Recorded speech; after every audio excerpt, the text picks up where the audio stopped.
Hello, ma'am. Good evening. How are Good you? evening. Hope मैंने ज्यादा देर wait नहीं कराया. No, ma'am. I just launched the YouTube live. It is live, and then we will. It's only we two. I think the Sri Lankan team they joined on day one, and I think their representative is joining as a participant. And then we have all every day Zoom is full, 500 plus, 26 countries participating. Just a, okay. 26 countries participating. You can quickly share your PPT and see if it is fine. 26 countries, ma'am. 100 people from Sri Lanka are regularly attending every day. Oh, that's great. So you can, yeah, like, because it is a partnership with the Sri Lankan network of university. It is NCASH. They have 17 universities in the network, mainly promoting research. And the topics are also very interesting. Oh, thank you, ma'am. And last 4 days, the lectures were really very good. And hundreds of compliments and no negative comment at all. That is more important. Yes, ma'am. Okay, ma'am, we'll start. Yeah, position is Just go to the next page and see if it is working because it's already 5:34. Every day we are almost yesterday, but the speaker took little time, wanted to answer all the questions. So half an hour, like 8 o'clock, we closed. Day before yesterday, also the speaker said that I want to answer. Anybody willing can stay, but still nearly 300 participants stayed. So we have nearly 650 people every day attending both by Zoom and YouTube. So when it is full, automatically the Zoom will direct them to. They have a limit. So 500 is the limit here. Already 163 participants. So I'll start it. Yeah. Okay. You can close this. Close your PPT. Shall I close? Yes, ma'am. Okay. Stop share kar do. Okay. Oh, yes, do that. Stop sharing and then it will go. Okay. I'm just starting.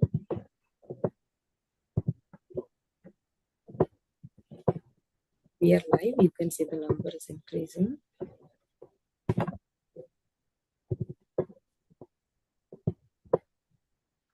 Ethics is not about ticking boxes.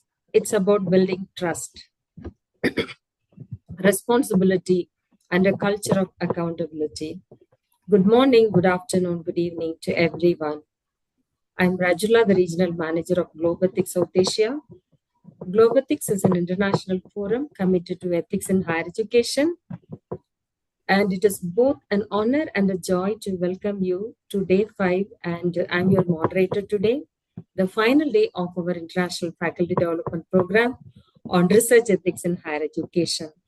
This 5-day journey, jointly organized by Globethics South Asia Center Bangalore and the NCAS Sri Lanka, has brought together scholars, educators, and professionals from across the globe, forming a vibrant learning community committed to academic integrity and ethical leadership. We are especially proud to have welcomed participants from across 26 countries, including Australia, India, the Democratic Republic of Congo, Oman, Bangladesh, Zambia, Sudan, Ghana, Sri Lanka, Germany, Kenya, the Philippines, Malawi, Tanzania, Iraq, Nigeria, Cameroon, Italy, Saudi Arabia, the US, Malaysia, Sweden, Japan, Canada, and Pakistan. Thank you for your enthusiastic engagement, thoughtful questions, and shared commitment to fostering ethical research practices. Over the last 4 days, we have journeyed through the core principles of research ethics, explored authorship and publication practices, examined global ethical dilemmas, and reflected on institutional responsibilities. Let me take a moment to thank the leaders who have guided and supported this FDP.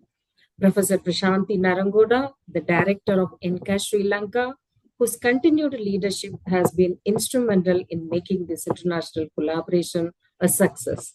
Dr. John Methusala, our course curator, whose thoughtful design and vision have shaped the depth and flow of this entire program. Our final day speaker, Dr. Parul Singh, a passionate educator and ethics trainer who will guide us through two important themes today. Our session will not only provide practical strategies for building an ethics-first culture, but also help us reflect on how can we lead and influence change in our own institutions. As we begin, please introduce yourself in the chat with your name, institution, and country. Post your questions and comments in the chat and the Q&A box. We will address them during or after the session. Reminder, the recording link of the complete FDP will be shared with all attendees. And attendance note, please ensure you're present for at least 60 minutes today to meet the certificate requirement. And finally, during the closing segment, we will feature a few selected participants who will share their reflections and learning. If any of you still interested, you can post your interest in the Q&A box.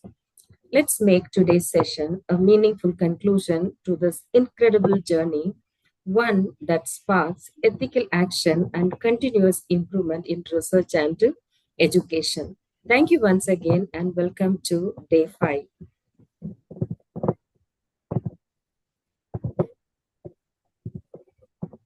It's my great pleasure to introduce our speaker for the final day of the FTP, Dr. Parul Singh, Assistant Professor at the Department of Educational Psychology and Foundations of Education, NCERT, New Delhi.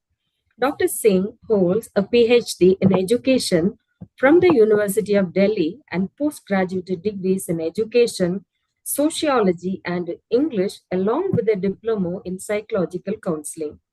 With over 13 years of experience in education, curriculum design, and teacher training, she has served in diverse roles, from vice principal and academic consultant to advisor and policy contributor. She has been instrumental in national level education reforms under the National Education Policy 2020, contributing to the development of the Integrated Teacher Education Program, National Professional Standards for Teachers (NPST), and revised TET guidelines. She has also published extensively and developed training courses for national institutions. Today, Dr. Parul will be speaking on two essential areas that close our 5-day journey: training and capacity building in research ethics and feedback mechanism and reporting violations. We are honored to have her with us today to shed light on how we can institutionalize ethics education and create safe, responsive, and transparent research environments. Please join me in warmly welcoming Dr. Parul Singh. Dr. Parul, please take over the floor. Namaskar and thank you so much. I'm really thankful, Rajula ji, for such a very nice, brief introduction. I must say, it is one of the very important session in two ways, somehow, because the feedback mechanism and the reporting violations, they themselves are a very important when we try to look it into the landscape of academics, as well as when we just try to look it with the perspective of the research institution. These two things, when we just talk about the feedback mechanism and reporting aspects, these two things are non-negotiable. I mean, there are so many aspects on which we can negotiate, but somehow these two, I consider these two are non-negotiable. Why I am saying this? Because with this, the feedback mechanism and the reporting aspects, we somehow build a culture of ethical responsibility. It's a culture building aspects. And somehow when we talk about a culture building aspect, it means we are, simultaneously, we are focusing on a system. We are creating a system. We are supporting a system which supports accountability. So when we just talk about these two things, then automatically it becomes very important. So whether we are talking about the research labs, I mean, I consider that the research institutions as a part of the research labs, it is very, very, very important to, have a kind of a transparent feedback, as well as to develop a kind of a mechanism where there is a transparency, as well as to create a robust system for reporting if there is any kind of an ethical misconduct. So these two are a very important aspect. So, and these are not a kind of just a compliance tool. I mean, sometimes we just misunderstood. Like when we talk about the feedback mechanism and when we talk about the reportings and the reporting violations, the people consider that these are the kind of the compliance tools, but it's not only. They are rather, I consider the ethical DNA of any progressive institution, because nowadays, even if we look at any latest policy, we all talk about that the healthy research culture. So I consider it as a DNA to any progressive institution. So in this session, I mean, like today, what we are going to do, we are going to discuss about these aspects. So we are going to cover somehow the importance of the ethical oversight in research. We will also talk about that how we can create a robust channel for reporting if there is any kind of an ethical misconduct. We also discussed about the whistleblower protection, which is very important for any institution, as well as we will explore that how the feedback as a tool for the ethical vigilance and improvement, especially within the academic ecosystem, because there's an ecosystem, that how we can make it better, how we can make it more vigilant, as well as we will also discuss that, that how we all, it's with togetherness, it's a kind of we together can build a culture of ethical responsibility, including the all of the above. There is a need of a continuous improvement. It's not that once we set up something, it's for all. No, there is a requirement of the continuous improvement to the feedback and assessment. So how we can do it, we will discuss in a brief. We will try to touch upon all these aspects in today's discussion. So now let's begin with, and let's to start with the importance of the ethical oversight in research. So as I try to build my context when I started my conversation, that if we just look at the today's scenario, especially that today is the research landscape, then one thing is very visible, that is it's getting more and more complex. Why I'm saying that it is getting complex day by day? Firstly, because of the interdisciplinary nature. Now we are moving towards the multidisciplinary, interdisciplinary nature of the research. Another thing, because of the globalization.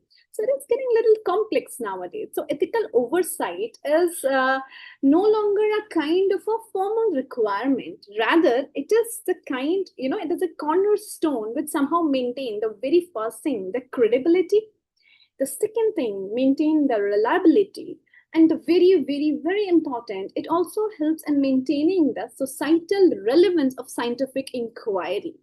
And automatically, when we just talk about these two important parameters, these three important parameters are I can say a base of any research institution if we want to adopt the healthy research practices. So now it is important to understood that when we talk about the ethical oversight, it is not limited by checking the boxes, or we can say we adhere to these protocols. There is a kind of a checklist. I said, okay, we are doing this, we are doing this. So it's not only this. Instead, when we talk about the ethical oversight, it somehow reflects a kind of a commitment to integrity, that whether we are committed towards it or not. It's about the accountability as well. So at both the levels of the individual researchers and in the institutions, it's reflecting the commitment as well as the integrity at both levels. It's not the individual's responsibility, rather it's an institutional responsibility as well. When the researchers are, that are guided by the strong ethical standards, because we are guiding the researchers, and if there is a strong ethical standards, then automatically their work became more kind of a transparent, trustworthy, which is lacking nowadays. When we just look at the research nowadays, and when you try to get back into it and try to research again and try to get back to the same data, then we find that there is a lacuna of that trustworthiness. So it will help us to build that trustworthiness, the transparency, as well as it makes it more impactful. It also protects not only the rights and dignity of the participant, but also it protects I can say the public interest at the broader level. So I want to put it like this. Let's consider one example. Like I'm giving the example of mental health because like that department belongs to me. So let's consider one example. There is one research study, like impact of the social media use on the adolescent on the mental health, like broadly. So it seems very straightforward. Like here in this research study, we are talking about the adolescent. We are talking about the somehow the social media impact, and also we are going to talk about mental health. But just look at it, there are the several ethical questions which came. The very first thing, whether the adolescent participants they give the informed consent or not, or like like whether like we are taking the consent on the behalf of their parents or not. So secondly, like how will their data be, that anonymously we are using or protecting their rights or their identity, whether we are using the pseudonyms or we are revealing their identity or not. The third thing which is important is like, what if, imagine a situation, what if the study reveals the sign of serious anxiety, because we are working on the mental health domain. There is the digital impact, media impact, and the adolescent. If while going through the study, that study reveals the sign of a serious anxiety, depression, or like we can say the cyberbullying during the interviews, if we came across. So, is there is a protocol to help the participants immediately?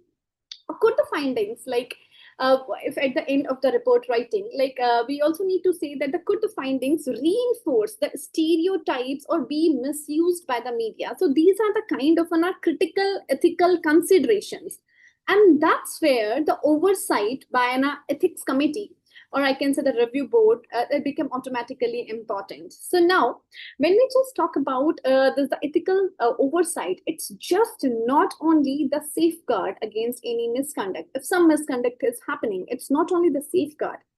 Rather, I can say it is a kind of a mechanism that enhances the quality and the relevance of research, that makes that research, the more relevant to the society. And it also ensures that the outcome which we are getting out of the research, like in that research report, it should be more beneficial.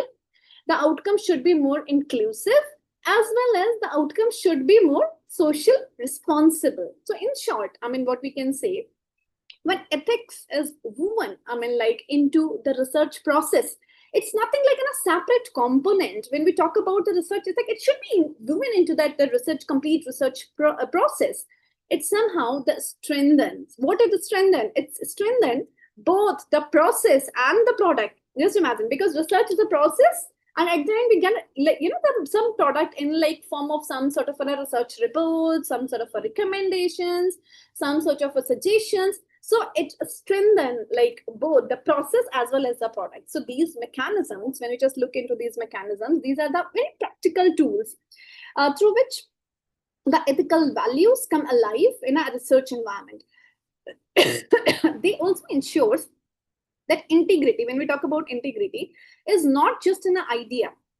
It's not that like when we integrity, it's just an idea. No, not like that. But rather, it's an alive institutional culture. Again and again, I'm going to emphasize on the culture, because it's all about the culture building in any research institution, right?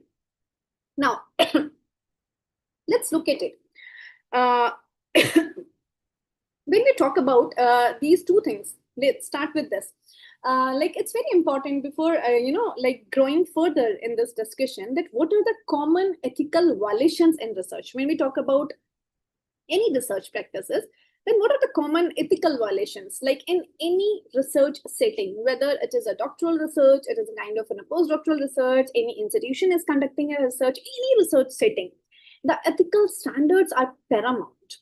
But unfortunately, I can say that the misconduct can occur, right? It's not that we are intended to do so, but sometimes because of the situation, that the misconduct can occur, and potentially, somehow it's undermining, undermine that the soul of integrity of the research process. It threaten that soul of integrity. So let's first let's explore, though we might be aware of all these the terminology, but even I just want to take it.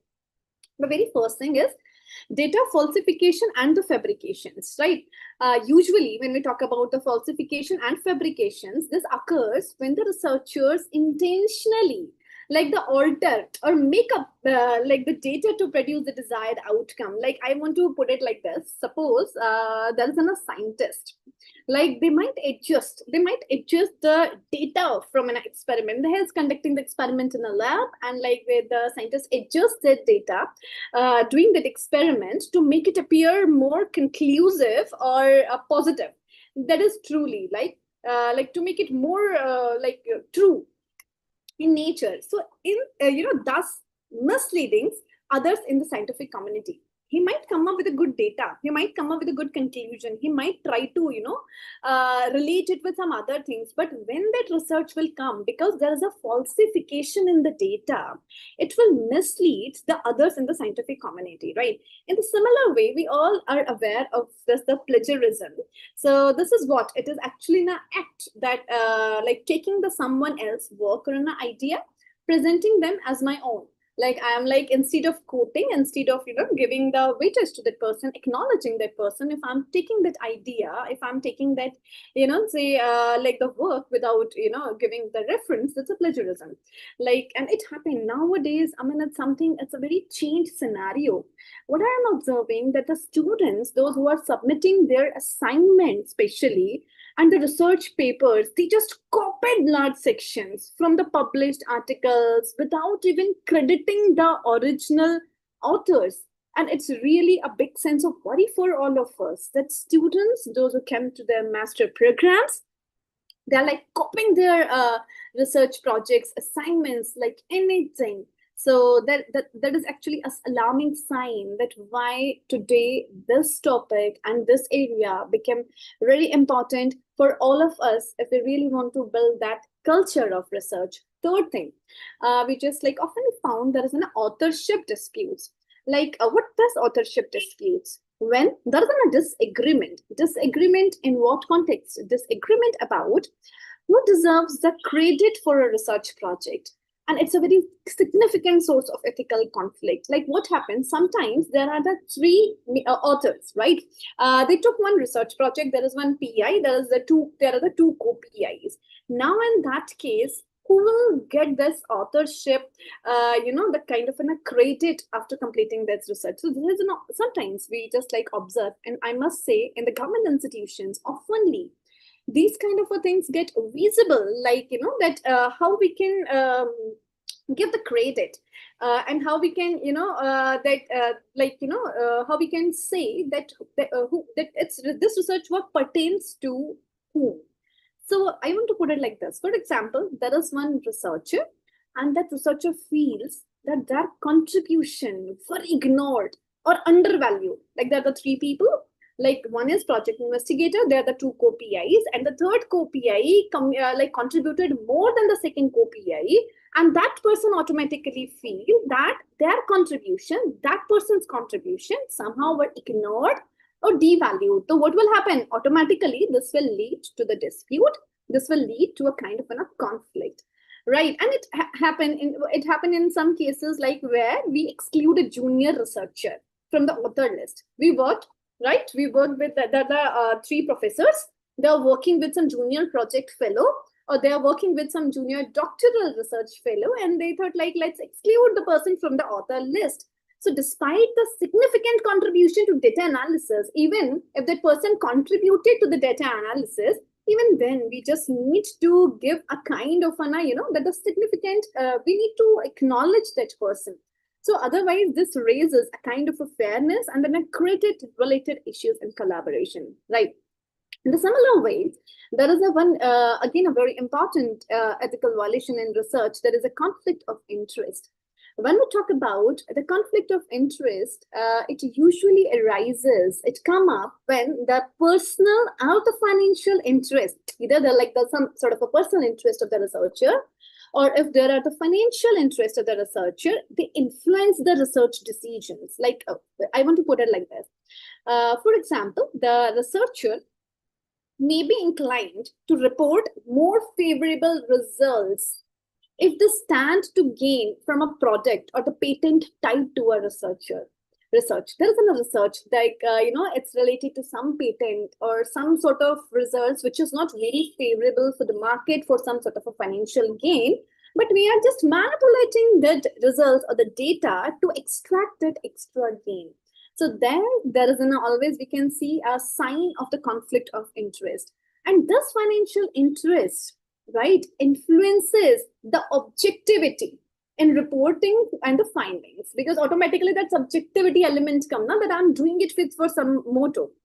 Also, when there is a misuse of the research funds, and this can occur when you talk about the misuse of research funds, this occur when the fund allocated for the project, right? We allocated this fund for the project, but they are used for the personal expenses or some other purpose. I mean, I can say if it is not related to the research. For instance, using the grant fund to pay for the more non-research related travels, they can be considered as misconduct. At some point of time, what happened, like we have a certain grant, and in there is no travel allocations, right? So instead of doing that travel for the research purpose, or we can say for the purpose of that particular project, if I'm using that fund for some other activities, for some other travel activities which are not related to my research, then it means what I'm doing, I'm misusing that research fund. So the grant money intended for the lab requirement is used instead to pay for the personal travel.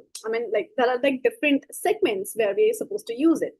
So this is kind of a violation of funding agency regulations and definitely damages the institutional trust, because that institution build a trust in you. So what we are doing, we are damaging that institutional trust. The next is inadequate informed consent, which is happening, here by very frequently when we just look around nowadays. Like in the researcher, which involves the human subjects, like informed consent is very, very, very crucial. We can't just like consider it as like that very casual way. Oh, it's okay. I mean, we just have to put a tick like informed consent. Okay, we take an informed consent. It's not like that. It's very crucial. And even if in any situation a researcher fails to properly explain the risk, if the researcher fails to properly explain the nature of the study to participants, then it means what the researcher is doing, that somehow the researcher has violated the ethical guideline. When we just look at those guidelines, it is very clear, and it's very important to take the, that the informed consents from the participants, especially if it's all about the human subjects. Like, I want to put it in an example. Like, for example, the participants in a psychological study, that is in a psychological study, they are not informed about the possibility of any sort of emotional distress during the study. So without the full knowledge, they can't get the proper, the consent. I mean, firstly, it is very important for the researcher to make the participants aware that what is going to happen, how they are going to happen, and what they're supposed to do. So they should be aware of their study, and then it will become more easy for them to give their informed consent. It's not like, okay, let's conduct the study, we will tell them later. It's not. It means somehow we are compromising the integrity, right? Then next, the breach of confidentiality, it is again a very important part. When we just look at even to the research perspective, or especially in the social perspective, the psychological perspectives, thus the confidentiality is very, very, very important. And this happened when we just talk about the breach of confidentiality. This happened when the researchers disclose any sensitive participant data without permission. For example, if a researcher shared a very confidential health information from the study participants without their consent, any health, either it's in a physical health or the mental health, it means what the researcher is doing, researcher is breaching that confidentiality. So a researcher, maybe it may happen that we are not intended to do so.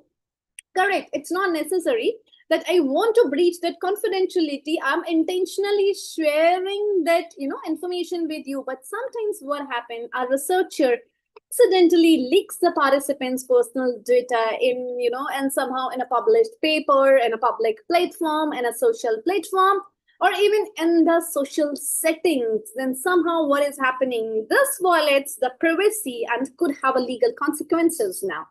The earlier also, but we were not aware that much. But now we are talking about these things very openly on the different platforms. So there are the legal consequences. And the most important is, and the last one is exploitation of the vulnerable, the populations. This occurs, exploitation. I intentionally use this word exploitation.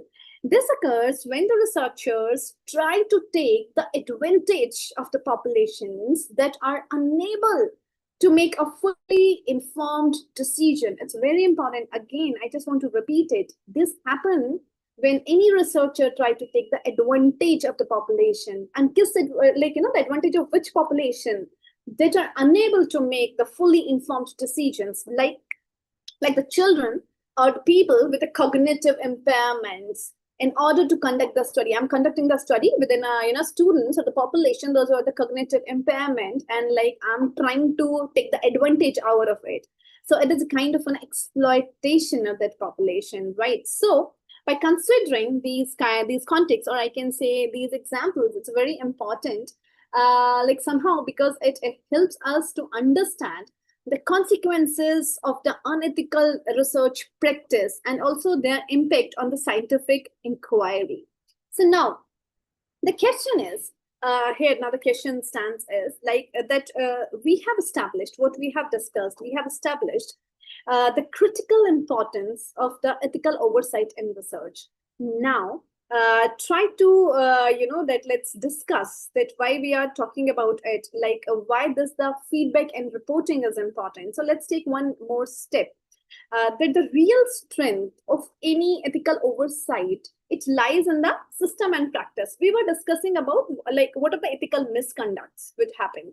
Now, how we can strengthen it? That any when we just look at a system, that the strength lies in the system, and it lies in the systems and the practice that supports, right? That supports the whole mechanism.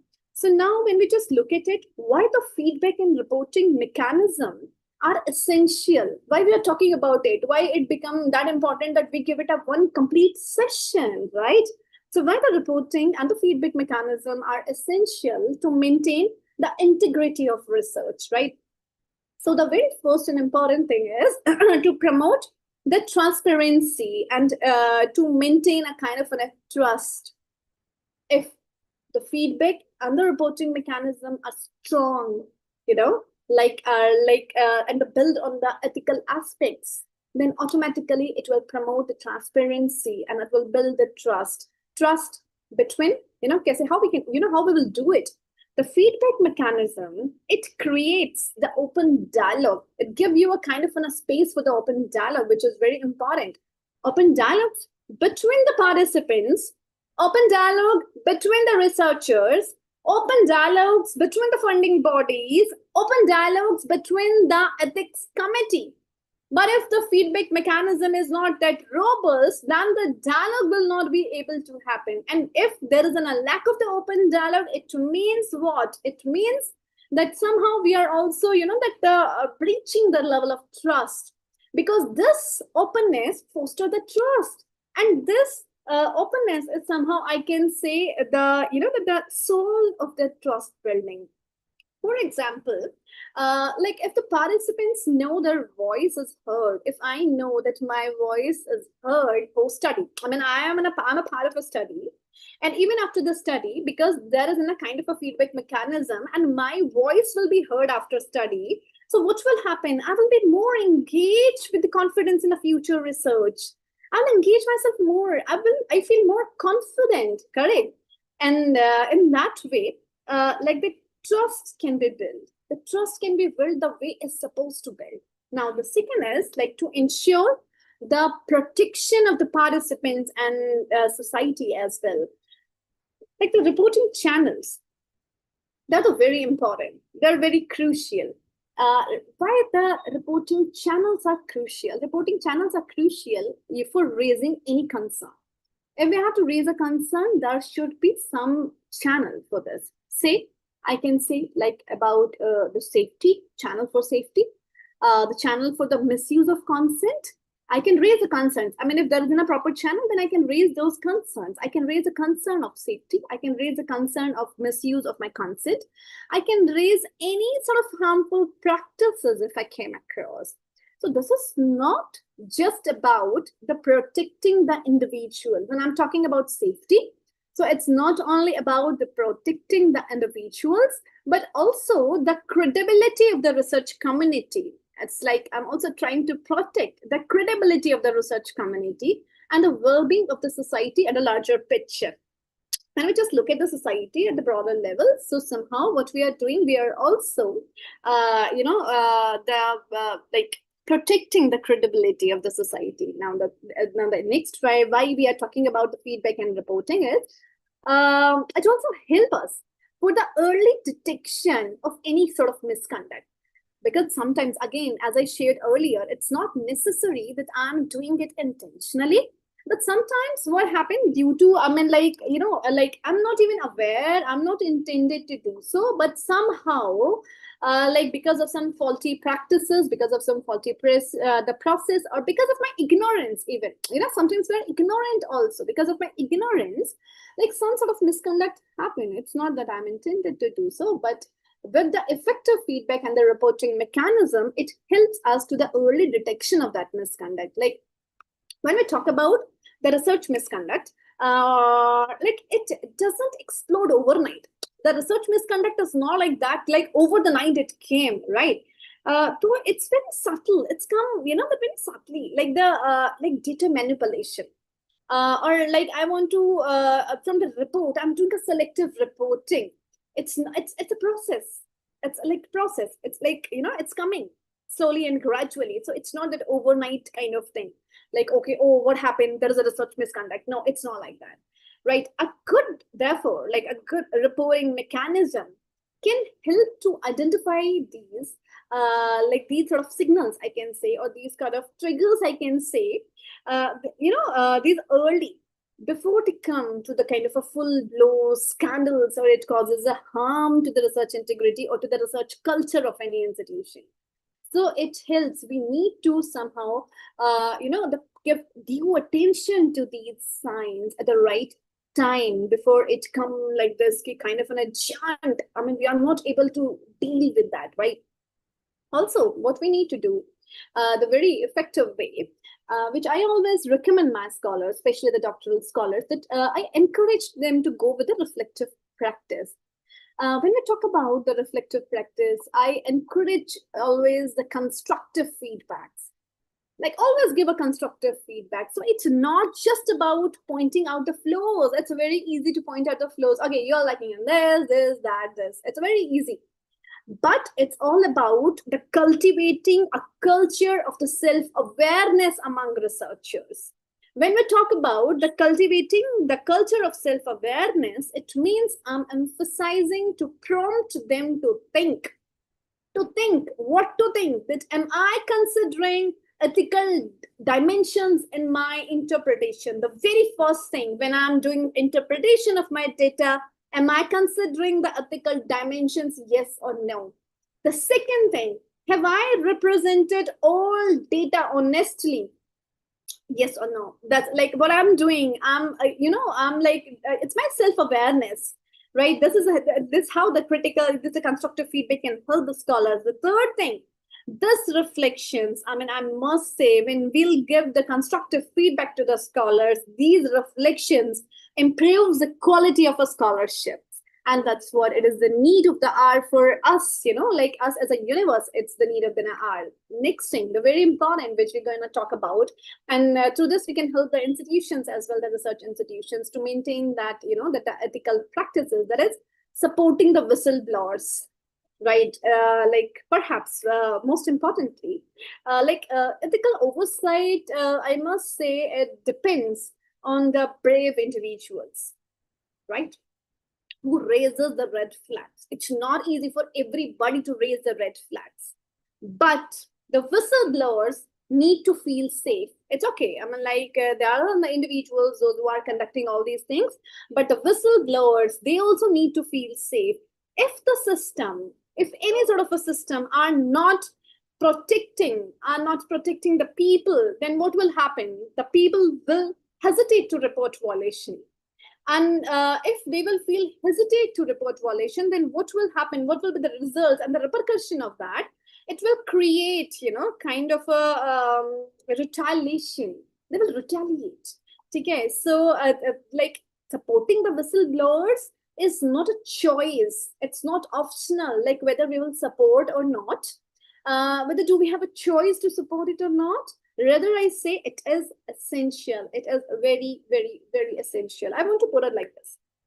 Let's take an example from an educational research project.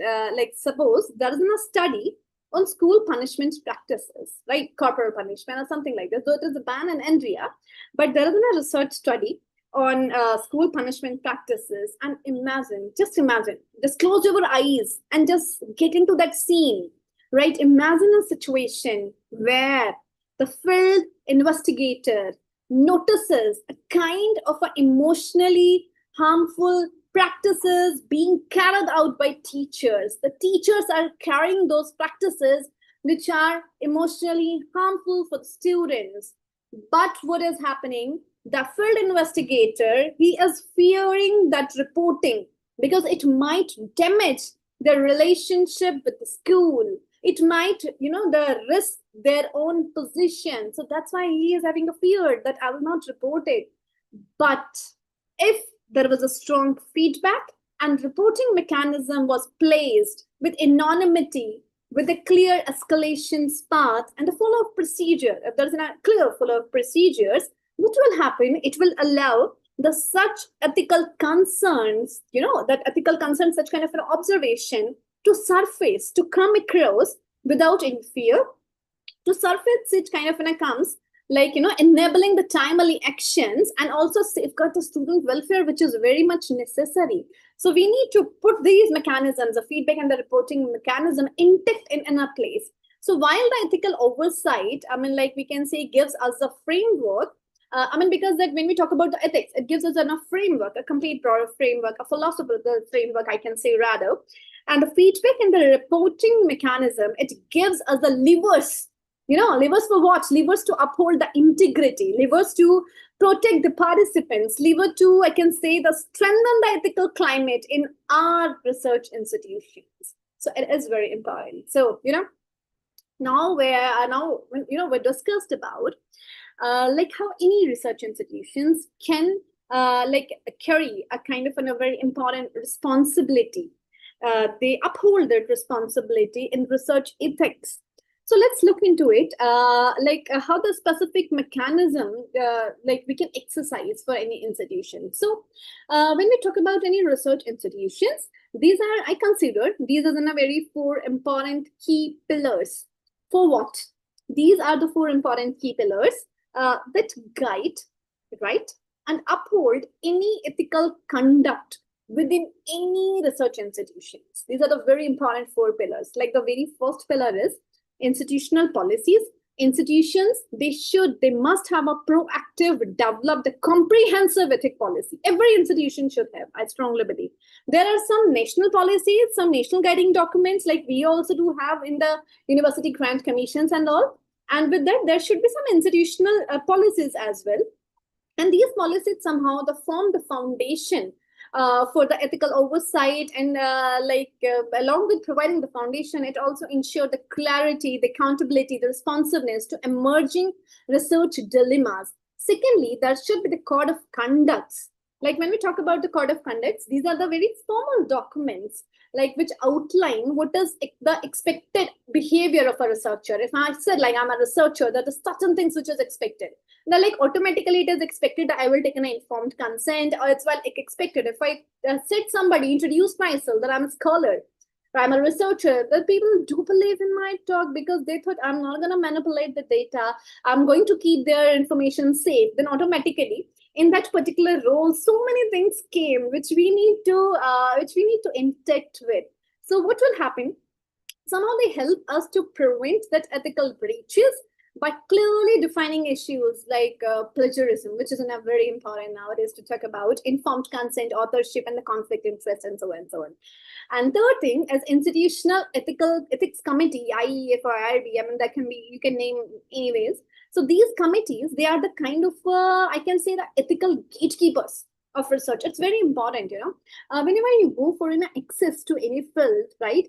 So there are the certain gatekeepers. Without those gatekeepers, without taking, the permission to those gatekeepers, it's very difficult to get into the research field. In the similar way, I consider these committees as the ethical gatekeepers of research.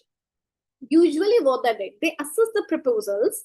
They assess the proposal to do what? They assess the proposal to ensure the participant welfare. They assess the proposal to the voluntary consent. They also assess the proposal to risk the minimization, and also to compliance with the legal and the ethical norms, which is very important. And finally, which you also talked about, I guess, in one of the training session, is training and capacity building. It's very, very, very important. And till now, I mean, like, I'm part of so many research ethics training programs, and I'm very glad because, like, I'm a trainer since 2014, and like, I visited almost all the states of India. And what I'm realizing that earlier, this area, in the sense that giving the training and doing the capacity building in ethics, and especially the research ethics, was not that prominent. Though some sort of misconduct was happening earlier as well, but nowadays it became more permanent, and it became the need of an hour, because somehow we are compromising the integrity in the process, at the process level as well as at the product level. So these training and the capacity buildings, it's very important. And ethical research, when we talk about ethical research, is not just one-time orientation. I come, I just talk, I give, I deliver something. It's not a kind of a one-time orientation. Rather, I consider the ethical researchers as a kind, it requires the ongoing sort of education. It's a kind of a process, it's an ongoing education. So institutions must ensure that the researchers stay updated, that they should be updated through the continuous training, which somehow foster the sensitivity towards the evolving ethical standards and the global best practices. So together with these pillars, they can create a culture of responsibility. These pillars together can create a culture of accountability, as well as a culture of ethical awareness in research, which is non-negotiable. I consider that we can't compromise, we can't negotiate with ethics, right? The rest of the things, we can even think of, but we can't compromise on ethics, right?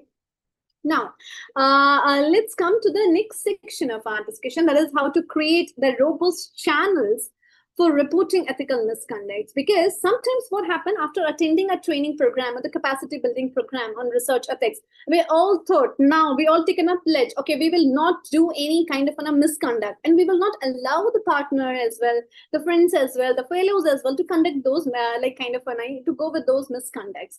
But now what to do? What next step we have to take in that way? We need to create kind of a robust channel so that we can report that ethical misconduct. It's a very important key element, if I can say. If we really want to promote ethical conduct and research, then it's a very important element to ensure that there are the accessible ways to report the misconduct. And like I can say, I want to put it like this. Imagine a situation, a researcher notices a colleague falsifying a data. I knew that my colleague is falsifying a data. Okay, will I report it or not? I will not report it till the time I feel safe, till the time I feel that there is an accessible way to report this behavior. If that way is not accessible, I will not report. But I will report. When I will report when I feel safe, when there is an accessible way to report the behavior, when this misconduct could go unnoticed, could be noticed. It's not that it will go unnoticed. So, and it will not lead to any serious consequences for both the scientific community and the society. So if I feel safe, if it is accessible, if I know that this misconduct will be noticed, then definitely I will try at least to, put that thing further. But I will not do if it's a vice versa. I will not do it.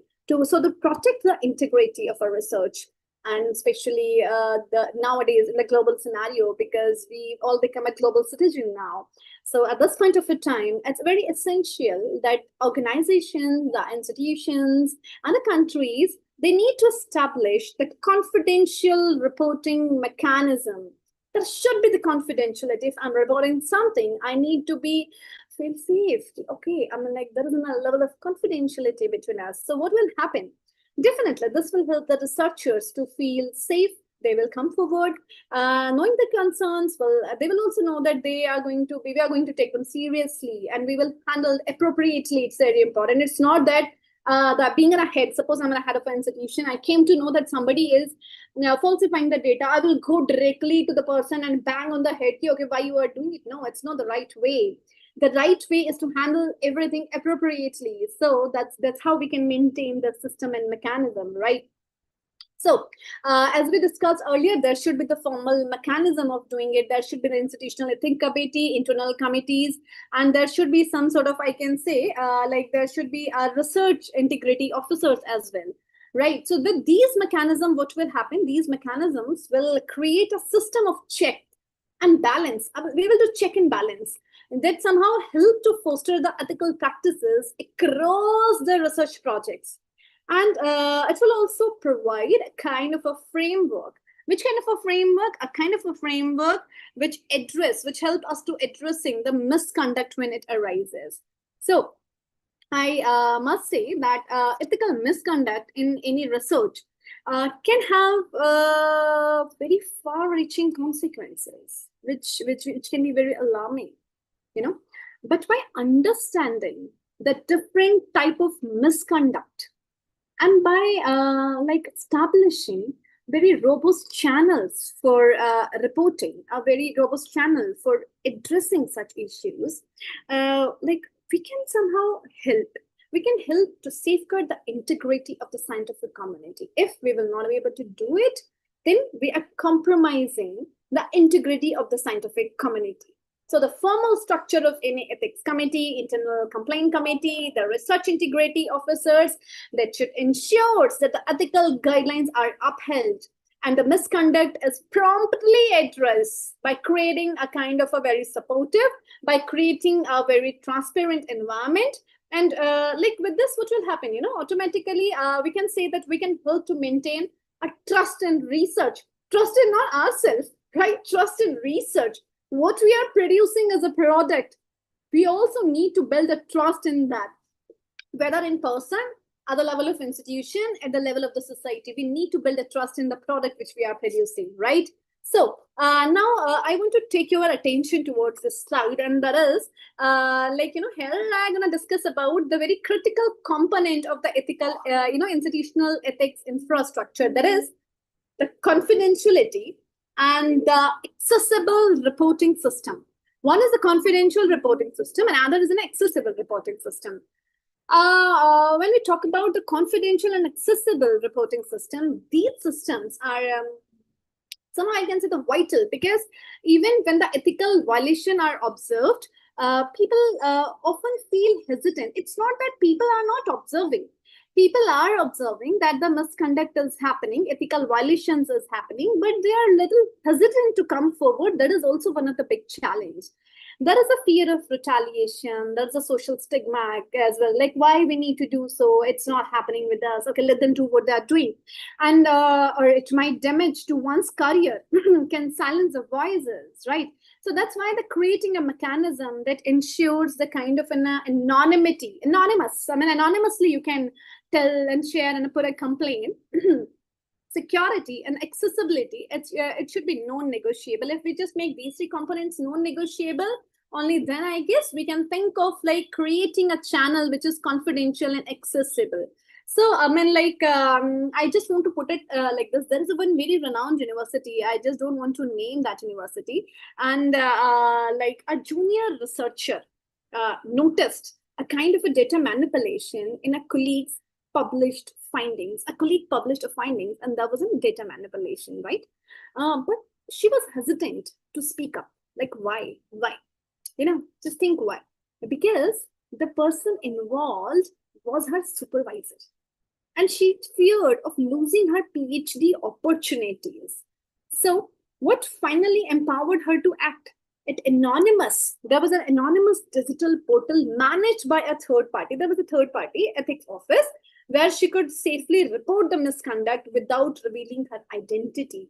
And what has happened? This is the way This is why such kind of a system matters. It's not necessary. I mean, sometimes I might know, but either there should be some third party sort of thing or some way, some mechanism where I can, I mean, I need not to reveal my identity because I might be scared of losing something, right? So confidentiality and accessibility are not just a kind of, we can say, the technical requirement. It's not technical requirement.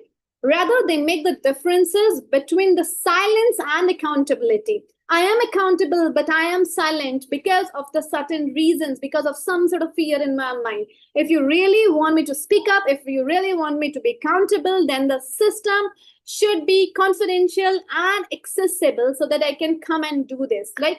So the very first thing, there should be the anonymous reporting mechanism. Secondly, there should be the digital portals and secure platforms. Like today, when we talk about the secure portals that enable the real-time tracking of complaints, I can track the real-time complaints and I can also record all the procedural steps taken. This increases both the transparency and accountability. I'm tracking my application where it is going.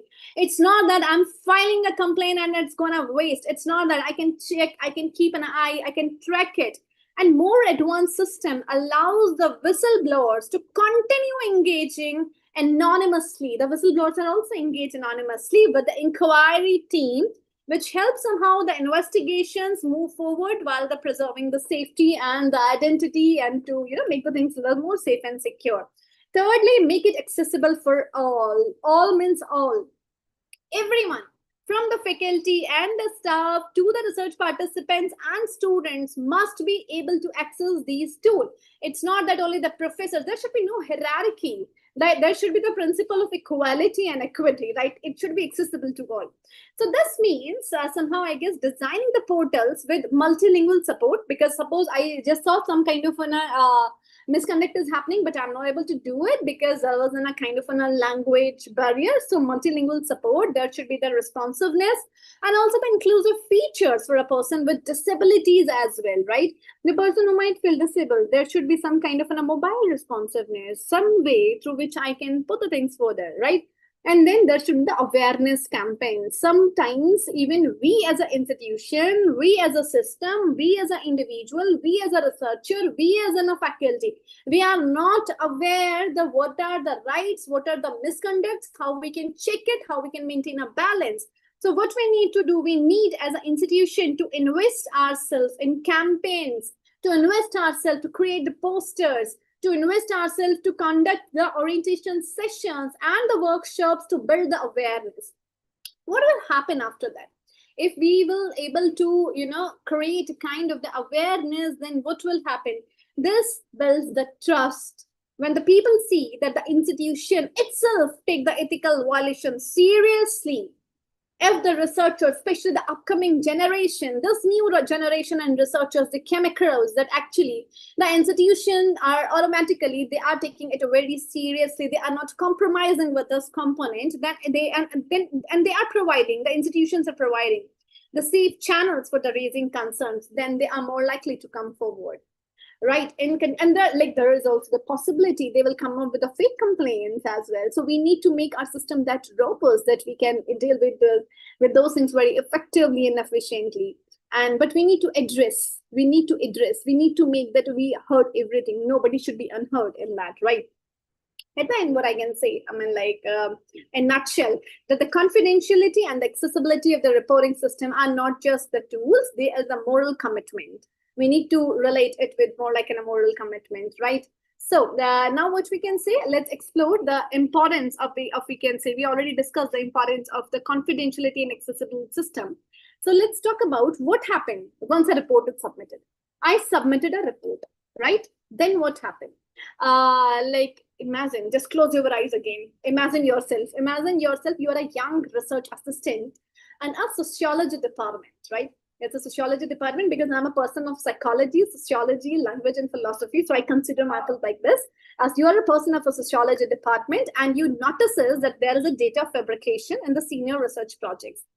Encouraged by a very well publicized anonymous digital portal, she somehow reports this misconduct. And without fear, thanks to the multilingual access and the user-friendly mobile interface, But this is only the beginning. She filed a complaint. It's a very beginning step. It's just a one step, right? It's not the end. For such a report to lead a meaningful action, we reported. Now what we have to do? We need to lead a meaningful action. There must be a robust grievance redressal mechanism in place, because there might be some false complaints come, there are like the serious complaints come. So there should be a process. There should be a robust grievance redressal mechanism in place. Like firstly, the mechanism starts with acknowledge. We need to acknowledge, right? And after acknowledge that every complaint we receive, we need to acknowledge. Institute, even promptly, we need to acknowledge the confirms the receipt of a complaint. Then it comes, then we need to come to the kind of a preliminary assessment. We need to do a kind of a basic assessment to understand with the whether how far this we need to take it seriously, like whether there is a kind of an element of truth in it or not, whether this complaint is false or not. There are like so many things. So what we need to do after this, we need to come up with a research integrity officer or the ethics committee chair to determine like investigation is warrant, like to the way they need to investigate. Then there should be the investigation committee. The investigation committee should be formed immediately. After this, these committee conducts a kind of a fact-finding mission. How they will do the fact-finding mission? Either through the interviews, they will do the document review, they will go for the collection of evidences, and they will compile a detailed report. They will come up with a detailed report. And following this, the institution's leadership, those who are at the leadership position, they will make a decision and implement the corrective measures, the corrective actions. For instance, let's take it like this, because we started with the same example. If the fabricated data was published, a retraction may be issued, and appropriate disciplinary measures should be taken. And appeal processes ensure somehow the kind of a fairness and the due opportunities for all the parties involved. And now a very crucial part after this, like after this procedure, the crucial part is the timeliness and sensitivity. It's okay, somebody files a complaint, we are following the procedure, but as at the time, we are maintaining the time and we are maintaining that sensitivity. Like when we talk about the timeliness, it's not just the administrative efficiency. Rather, it reflects the institutional seriousness. If we are taking more time, it means somehow it's questioning on our level of seriousness. For example, if any PhD student reports a plagiarism, like by the supervisor, then we need not to drag it for the month. We need to take the immediate step. We need to show our seriousness towards these, ethical integrity, ethical principles. When we talk about sensitivity, it's all about, that the kind of the case which involves the power hierarchy. There should be no power hierarchy. Sensitivity, it should be equal for all, like whether they are the students, they are the junior researchers, they are the senior faculties. If a junior researcher is accusing the senior faculty, it also must handle with empathy. It should also be, that handled with safeguards. And like, if imagine a female field researcher report a kind of an harassment by a local collaborator during the data collection, in that case as well, the committee must ensure that that female feel heard, protected, that female, that the inquiry does not kind of, that humiliate her. We should be, sensitive towards her issues. So these principles protect both the complaints and the accused while upholding the ethics and the dignity of research. Then next, the record keepings and the transparency, as well as I can say finally, the grievance redressal is not just about responding. It's all about the learning. The findings should lead to the preventive actions. Whatever the findings should be there, it should lead to the preventive actions. There should be stronger onboarding for the researchers, the revisions of the field protocols, or the new training in the research integrity. So in totality, I can say, or I can put it like this, that there is a well-structured the grievance redressal system. Because if we have a well-structured grievance redressal system, that ensures that ethical concerns, they are heard, investigated, and acted upon. It also helps to restore the trust in the institution committee, the justice, the equality and equity, and also as a responsible research society, right? So Now, it's very important in this segment because we were talking about the timely, we are talking about the sensitivity, we are also talking about the transparent, the grievance redressal, and critical, which is very critical to maintain the trust in the system. Like especially in the case of the young researchers, the young faculties, and this generation who is nowadays coming to the research institutions. But what happened when the person accused of the misconduct hold significant institutional power, say a department head, a very senior faculty professor, an administrators, or even a research sponsor? So in such a power asymmetric cases, because they're like sometimes there's a power driven or there's a hierarchy as well, and hierarchy is everywhere, I must say. So like this internal mechanism, like however I can say the well designed might be perceived as a biased or compromised. So this is where the role of the third party ombudsman become, it's very important, it's very vital. What will happen with this third party? They should be independent official or agency. Ombudsman, they can be either embedded within the university governance system, institutional governance system, or completely external. They can be completely third party. They can even kind of an MOU sort of thing, or like kind of an association whose job, or I can say whose basic functions and the responsibility is to review the complaints impartially. Because sometimes, like if suppose somebody is a very, my dear student there, I might get eyes towards that. I might thought that maybe some other factors is driving my institution to go for this misconduct. But if there is a third party, then what will happen? Then they will review the complaints impartially, especially when the internal redressal bodies faces a conflict of interest. Sometimes that also happens. So think, they are the neutral arbiters, and they are kind of a watchdogs to ethics, right? Whose responsibility is to intervene when the internal accountability is under a kind of a strain or under the kind of an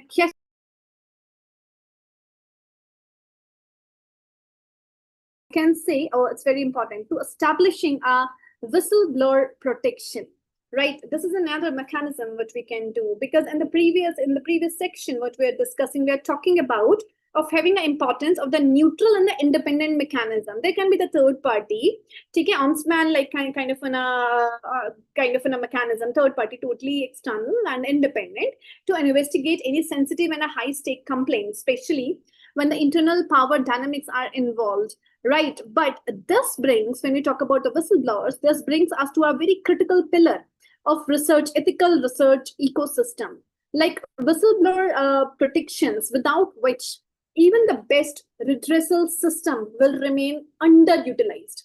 If we really want to fully utilize any kind of a redressal system, then the whistleblower protection, or we can say the whistleblowers, they're very important to the system. Like for example, there is a research assistant again who discover a kind of a forged consent. Sometimes it happens, no? We just make a forged consent.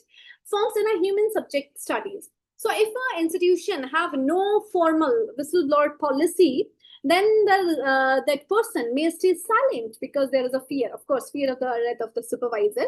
But if there is a trusted, either the third party or there are the whistleblowers, strong protection against retaliation, so she is far more likely to report it. So when institution creates an environment where the raising ethical concern is seen as a responsibility rather as a risk, then the entire research culture shifts. So ultimately, the whistleblower protection is not just about the shielding the individuals, rather it's all about empowering the ethical actions. It's all about ensuring the accountability. It's all about to make it more convenient, to make the system more robust, and which is very important, right? So these are the certain policies for, I can say, for safeguarding the whistleblowers from this thing. Like there should be, we need to maintain the confidentiality. We need to protect a kind of a job security, their academic status. The institution needs to support them. There should be a very clear and the transparent reporting procedures. There should be the non-retaliation clauses. And of course, there should be the periodic reviews of these policies. So together with this, together with ombudsman system, and there should be the robust whistleblowers protection policy that ensures that integrity is not sacrificed, and not only integrity is sacrificing, that also ensures that it's not altering the power or the hierarchy. This sends somehow a very powerful message to the institutions that ethical concerns will be heard, and they need to be addressed timely. So now that we have discussed about the robust policy for safeguarding the whistleblowers, which includes the anonymity, non-retaliation clauses, the job security, clear reporting mechanism, it's also very important to recognize that policies alone are not enough. Why I'm saying this, that again I'm repeating that the policies alone are not enough. Even the best written protections may fail if the institutional culture is hostile, if the institutional culture is indifferent to the ethical reporting. So for the whistleblower protections to truly work, they must be supported by an ethos of integrity. They must be supported by the transparency. They must be supported by the psychological safety across the institution, which is very important. So we need to create a culture. We need to create a culture that respects the ethical reporting, rather penalize this, right? In this context, we can say we need to create an enabling environment where the ethical reporting is normalized. We need to consider it as a normal to the system, where this should be encouraged. It should be celebrated, not punished, right? So if it will happen, then automatically, like for example, and again, I want to give an example from Stanford University. It's a very, there is some sort of high profile case involved in some sort of a misconduct. Then that university not only tightened its formal whistleblower protection policy, but also launched a campus-wide ethics dialogue series where all the faculties and the students, they come together and they openly discuss the ethical dilemma in research. Again, because I told in the in a very beginning, I shared that it's not that I am doing it intentionally. Sometimes because of my lack of awareness, sometimes my sort of, I can say, the lack of understanding, I might indulge myself in that. So if there is an open dialogue discussions among the faculty members, the students, and the campus itself, automatically it will increase the awareness. It will make the system very normalized and very positive towards it. And this will help to shift the culture from a secrecy and a fear to the open conversation and a shared responsibility. Now, let's move towards it. Like feedback, feedback, as I can say, a tool for the ethic vigilance and improvement. So why I'm talking about it, because we were discussing about a culture. We were talking about a culture that respects the ethical reporting. And when we talk about a culture which respects the ethical reporting, so it gives emphasis to the emotional and the structural groundwork to the individual to come forward, to come and share things without any fear. So, however, for this culture to be sustained and continually improved, institution must actively listen to those within it. So this is where the feedback mechanism become very important. So feedback mechanism, it's just not a formality, but rather I consider it as a very powerful tool of ethical vigilance. So the feedback, when we talk about the feedback, it revealed a kind of a gaps, such as delayed response time, the gaps such as the unclear reporting channels. So based on this input, the institution gotten a chance, gotten an opportunity to revise its protocols, added in online reporting dashboards, and embedded the ethic officers within the department. So the feedback acts both as a diagnostic lens and a preventive measures. So it is diagnostic as well as a preventive, which allows the institution to spot the ethical blind spots, somehow before these escalates into the crisis, empower the community members to shape the policies that affect them, and also to build a trust in institutional system and the leadership. So in this way, I can say the feedback loops do not merely gather the opinions, rather they reinforce a cycle of ethical reflection and the institutional learning. So what we need to do, feedback from the research participants. When we said the feedback from the research participants, that is a post-study debrief, which is very important. We also need to respect for the autonomy and well-being. Feedback from the junior researcher and the collaborators. What will happen after this? It will help us to develop a mentorship quality and also the collaborative culture, to build a collaborative culture. Or it also empowers us to report power imbalance. Feedback from the peer reviewers and the mentors. Right, that should be the proper practices to get feedback from the peer reviewers and the mentors as well.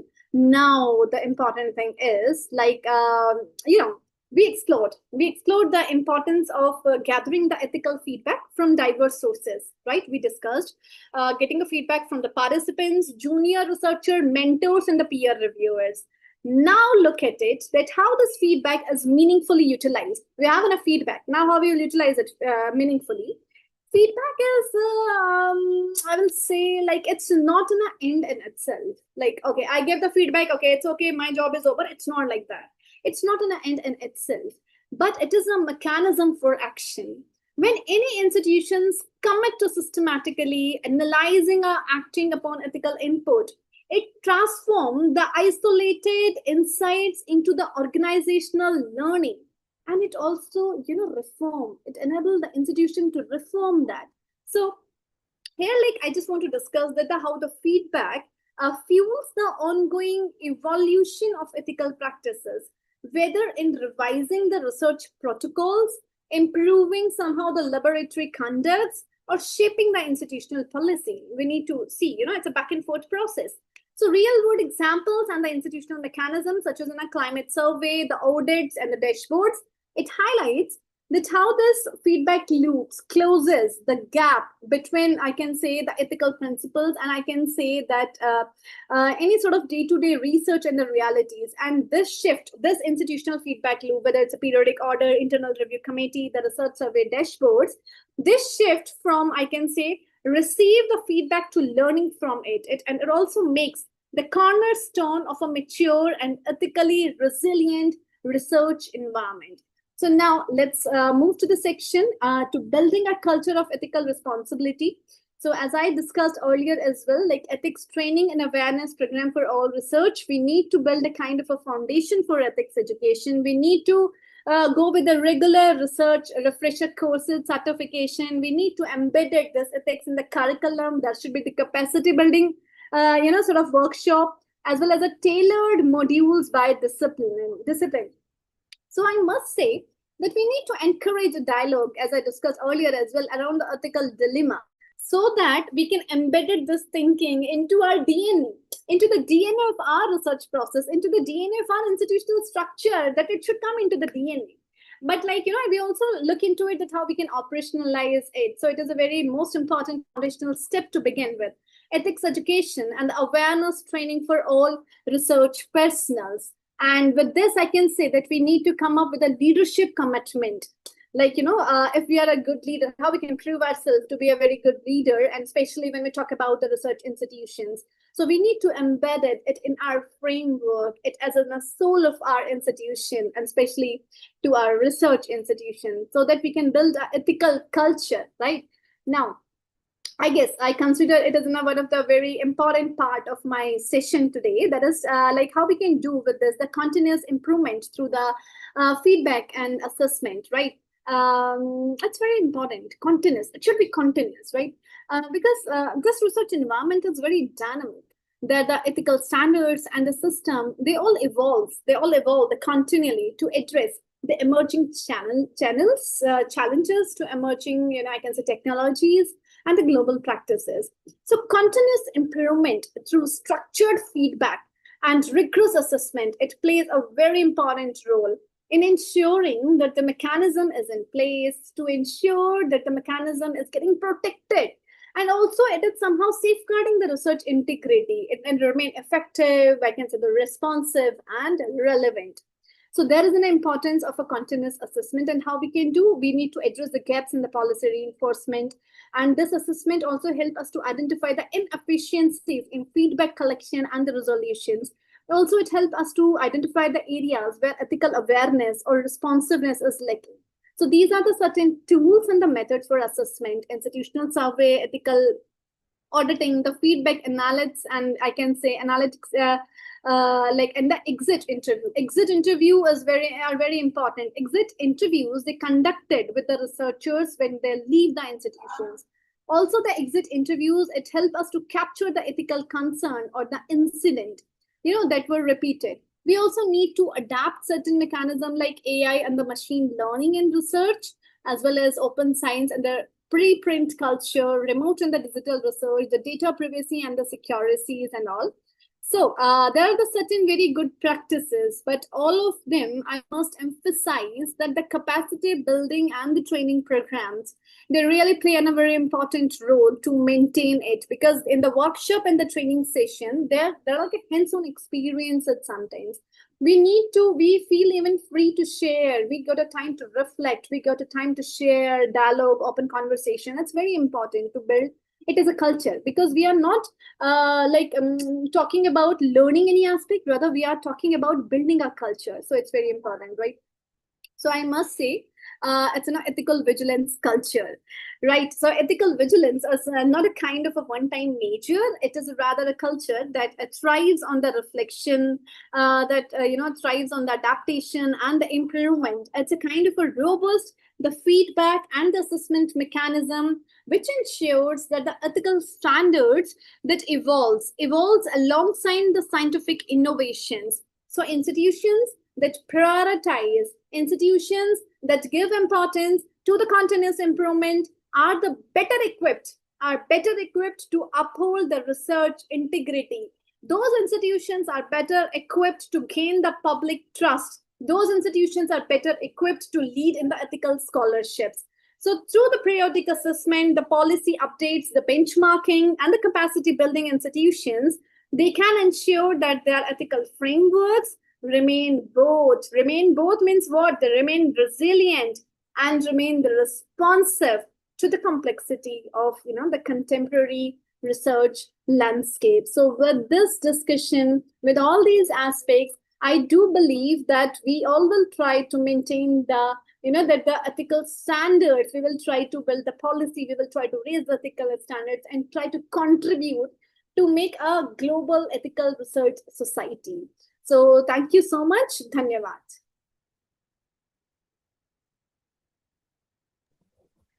Thank you, Dr. Parul Singh. Any question? I'm not sure. I'm open to address any questions if there are some questions. I will rather happy. Yeah, very interesting. And I think everyone kind of really not just to learn, but enjoyed also your language fluency, the content, and highly condensed and very brilliant presentation again. And already you can see in the chat, it's all appreciation and compliments for you. And there are some questions in the Q&A, and shall I just take one by one, or you'll be able to check the Q&A and answer the important ones? Oh, yeah, I can check now. Yes. So what criteria do the different academic disciplines use to determine order in an article? That's a very interesting question. You tell me, I mean, it's a time for us to reflect. Like, suppose if I'm ideating something, that idea is mine, then where I should be, it means that's my authorship. I might not be very good in articulating the language, but if you're articulating that language, then you should come at the second one. But even it's not that, if you just ask me and you just take some help in analyzing the data, you are not acknowledging me, it is not right. It means we are compromising the ethics aspect. So I always give importance to the ideas, the conceptualization. If I'm conceptualizing something, I am ideating something, I'm coming up with an idea, like there is a theoretical framework. And if I request somebody to articulate, there might be some hands to go and get the data collection. Some might be analyzing it. And then, they're doing that analyzing. There isn't a proper sequence of doing it. The 4 or 5 people are also there. So accordingly, we need to arrange. And it's all new. I mean, when we are working in a group, it's very interesting. When we all work in a group now, then we know that who is doing what.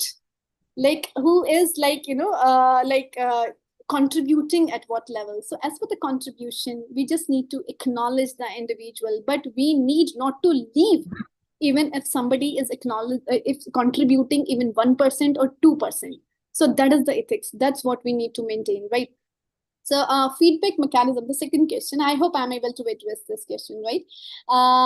Jaya Surya ji, I mean, like that person is writing that a feedback mechanism, doesn't it differ from each research methodology? Okay, that's a very good question. When we talk about the feedback mechanism, like which kind of feedback, because what we are talking about, whether it is in a social science research, it is a kind of a typical sciences, pure sciences research, the mechanism should be robust. Because here we are talking about the giving the feedback, that mechanism need to be robust. It's not that we are like trying to create various channels, then the institution will not be come up with a kind of a policy, comprehensive policy document.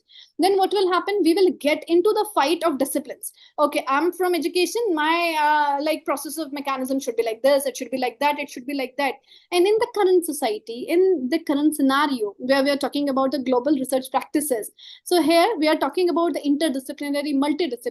Now from the discipline, earlier it was a discipline, now we are moving towards a multidisciplinary and the interdisciplinary approach. The people are trying to look at the discipline aspect with so many, the varied lenses. So in that way, when we just go with the separate thing, that it can create, I guess, it will make the system more complex. Rather, we need to make a system which should be, when we will be able to make a culture, when we will be able to build a culture, we will be able to build a culture only when the acceptance is more. And when the acceptance will happen, when we will be able to own it up. I will own it up if it is simple to me, if I will be able to understand, if I will be able to create a dialogue with this, in the inside dialogue and outside dialogue as well. So my understanding is this. Okay, now let's, it's a very big question, Munaji. Question for the day, Munu Prasad.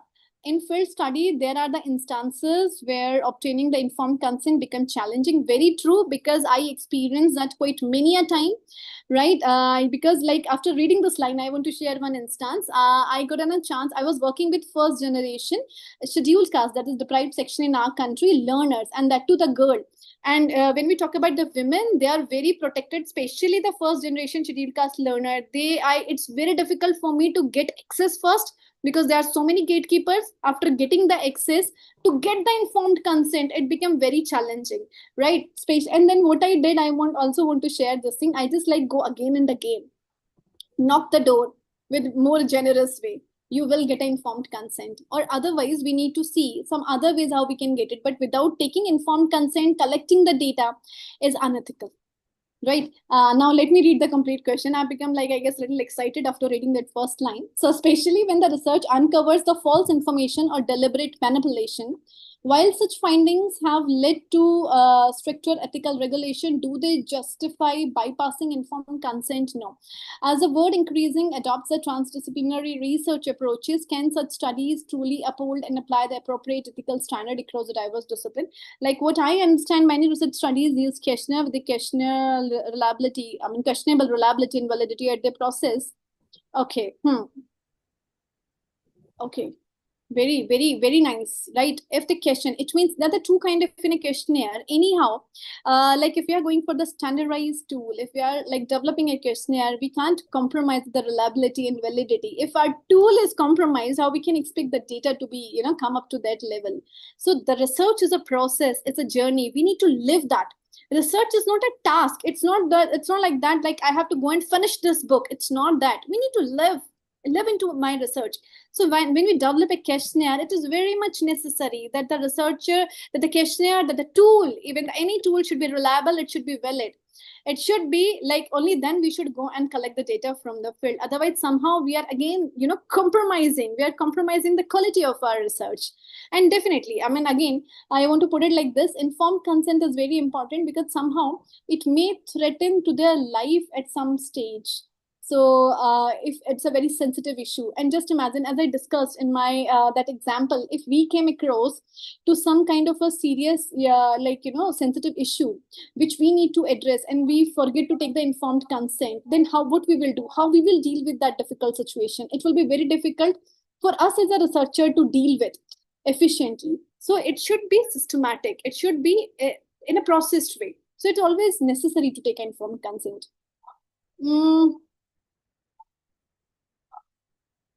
Nowadays, ethics in research is lacking money. Plays a major role in research. What is your idea, ma'am? Again, I told you, I discussed that sometimes, like either because of the resources, like of course money is also there and my name is also there. So I try to compromise with this data, but we should not do it. if we will not do it at once, twice, thrice and all, and there are like so many generation are coming automatically, you know, we come at a senior position, the juniors are learning, and that's how we develop a culture, we build a culture. So if we will compromise at the ethics level due to out of anything, whether it's money, whether it's name, whether it's fame or patent or a product or market or anything, then what will happen automatically? What we are doing, we are compromising with that culture. We should not do it, because we are the leaders, right? We are the leaders. We have to take this flag in our hands. Like, okay, we are from the research community, we are from the global research community, it is our responsibility to make it intact, right? To make the system more like I can say more integrity, we make to make the system more robust, so that we should not compromise with the integrity.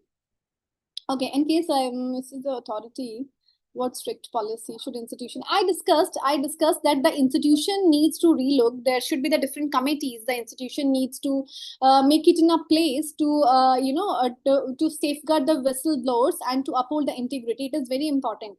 The institution need to make that level policies at the institutional level. There should be some sort of even third party also can be done. The whistleblowers, we need to make a kind of a whistleblowers protection policy. Research officers we need to built, as well as the institutions at the institutional level, which is very important to go with the capacity building program, because sometimes we are not enough strengthened in the sense of sometimes there's a lack of awareness. So institution needs to do that at their level, some sort of a training, some sort of a workshops, the capacity building program, so that we can internalize it.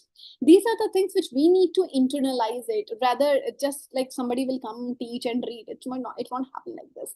So the research advisory committee can take the role. Yes, kindly comment. Yes, research advisory committee. No. These are the two separate committees.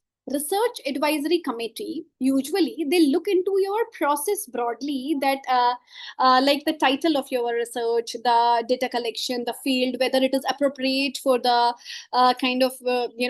that the objectives need to be covered during the 4 years, whether it should be doable or not, researchable or not, significant to the society or not. There are so many other aspects.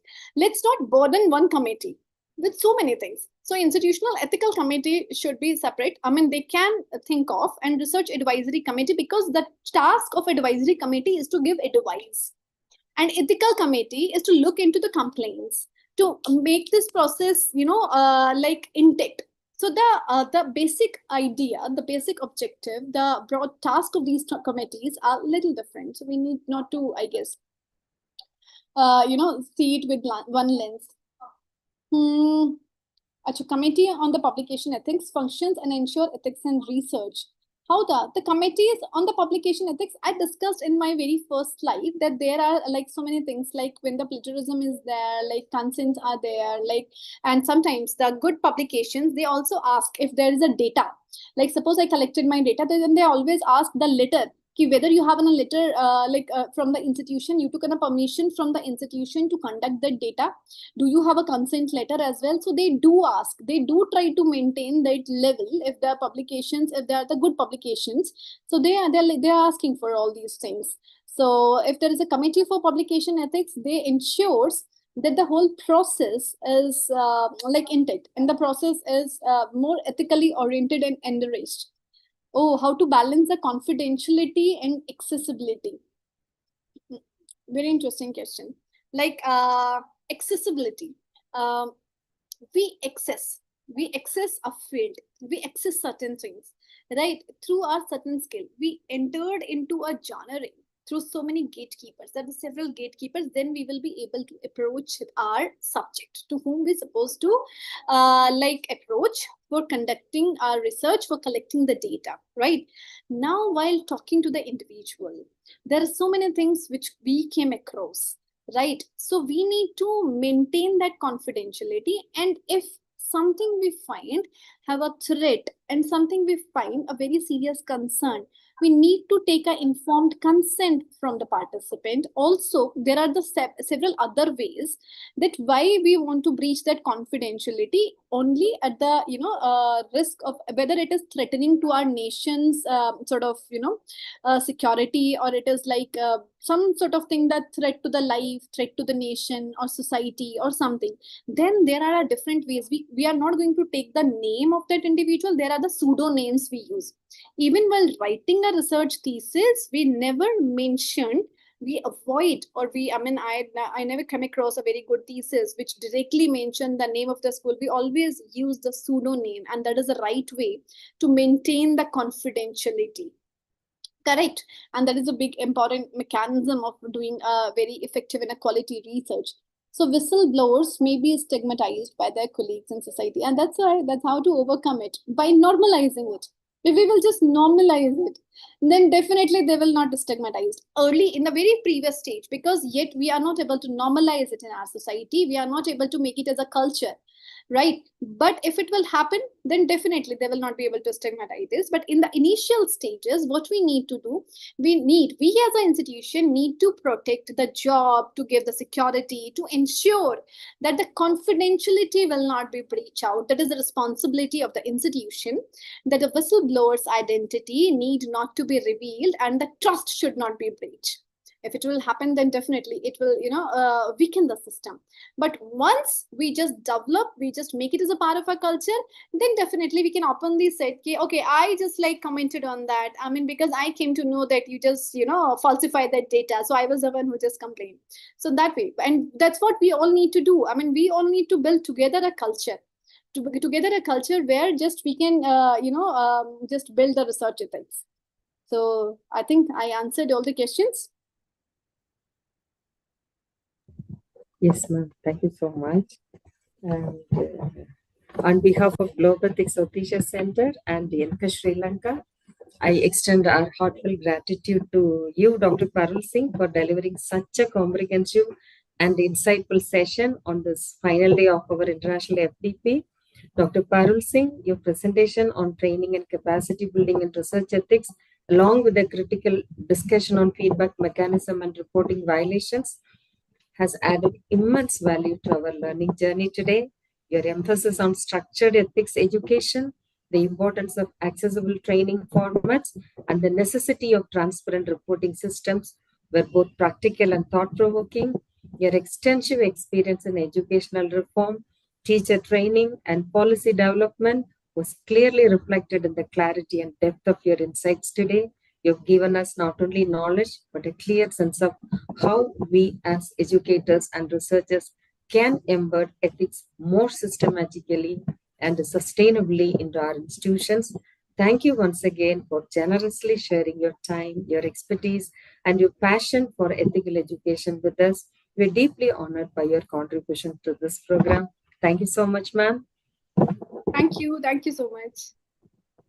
And we will hear some testimonies from the participants now. So may I leave now? Sure. Thank you so much. I'll stay in touch with you. Okay. Now it's my pleasure to invite Dr. Anton Piyaratne from Sri Lanka, one of our enthusiastic participants, to share his learning experience about this 5-day FDP with us. Over to you, Dr. Anton. Yeah, thank you, Rajula. Thank you very much for Globe Ethics and NCAS for giving us this opportunity. Actually, I did not, I'm Anton Piyaratne. I'm the Dean of the Faculty of Humanities and Social Sciences of the Open University of Sri Lanka, where we have 45,000 students. So actually, I did not expect this much from this workshop. In fact, I feel like all 5 days I attended to a short course.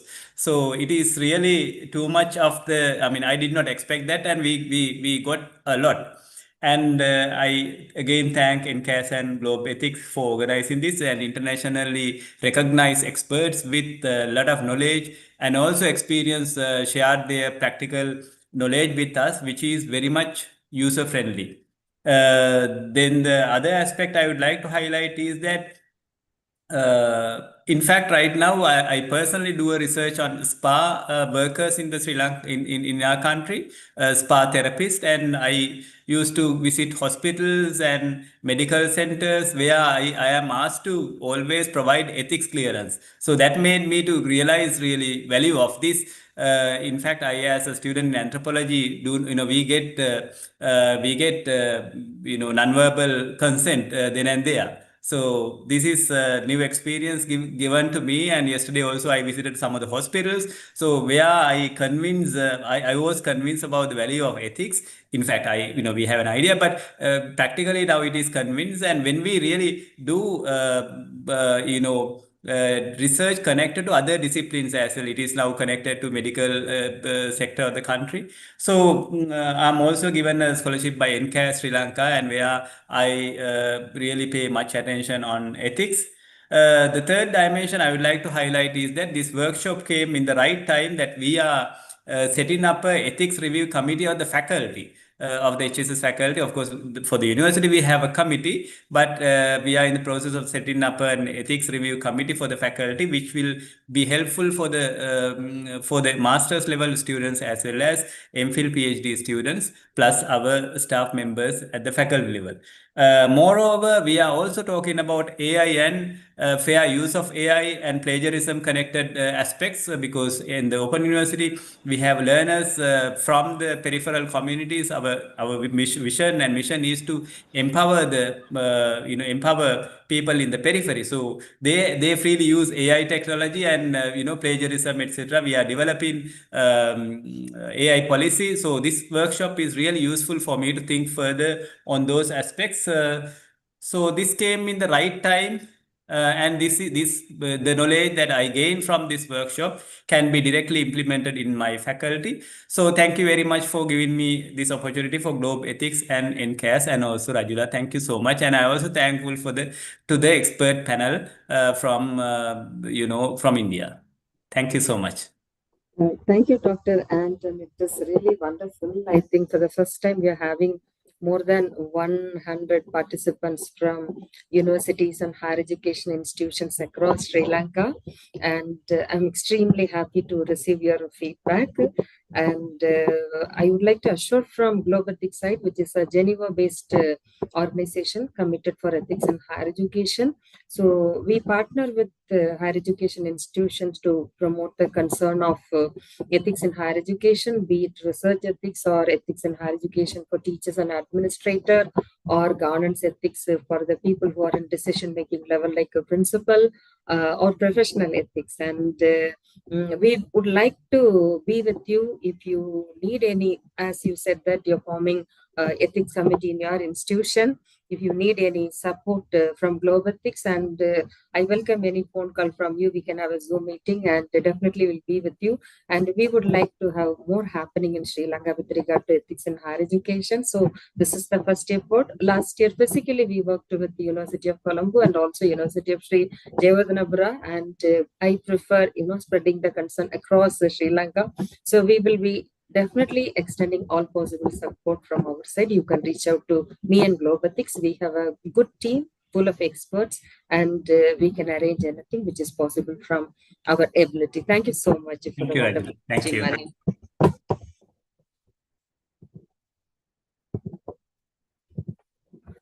Next, I would like to call upon Mr. Febson Mawanghu from Malawi for sharing his experience with us. Over to you, Febson.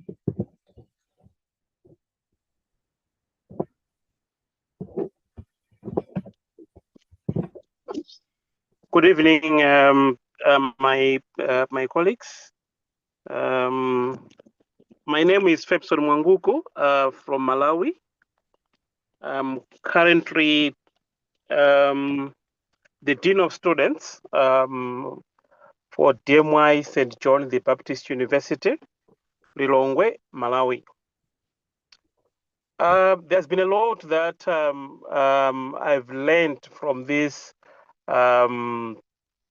session, the research ethics in higher education. A lot has been said, especially by Dr. Paru, who said a lot regarding how we can be able to do to engage ourselves in making sure that we follow ethics at each level, at each particular stage. So I would say that research ethics in higher education is not merely a regulatory framework, but it is a cornerstone of academic integrity, scholarly responsibility, and a social trust. Otherwise, where we're able to carry out our research without the real aspect of getting any consent from those particular participants or respondents, then I think that we are not doing the right thing. So from every level of ethics, we should be able to follow, right? Each from day one of our research every other time. So in today's fast evolving research environment, where innovation and interdisciplinary inquiry are expanding boundaries, ethical vigilance is more crucial than ever. The previous speakers mentioned about the AI, the coming in or the revolution of AI, which has changed the spectrum of our research. So upholding research ethics ensure that the pursuit of knowledge remains aligned with the principles of honest, respect, accountability, and fairness. It protects not only the rights and dignity of participants, but also the credibility of our institutions and the legitimacy of our findings. So where our research lacks the ethical aspect, then it means that there is nothing that we are doing. In my institution, research ethics are the aspect of our research. So every student is supposed to respect the participants, respect the respondents, respect the institutions where they are carrying out that particular research. So where confidentiality, where anonymity is supposed to be there, all other activities pertaining research must be carried out. So higher education institutions have a moral and institutional obligation to foster a culture where ethical standards are taught, internalized, and practiced consistently. This includes promoting informed consent, ensuring data confidentiality, preventing plagiarism, and addressing emerging issues in digital research and artificial intelligence, which I've already mentioned. So it is crucial that we as individuals, those who are engaged in research, we should be able to ensure that our ethical standards are upright every other way out. So it is very important to continue to champion transparent research practices if we are to be called researchers, if our institutions will be morally called good research repositories, we should be able to foster or champion transparency at every aspect, support ethical review mechanisms, and continue to equip our students and scholars with the tools to navigate complex ethical dilemmas with integrity. It is therefore essential for societal progress and for sustaining public confidence in the academic enterprise that we have. Otherwise, where research aspects or where research ethics are not profound, then it means that there's nothing that our institutions are doing. So it is very important that we continue to champion the research ethics.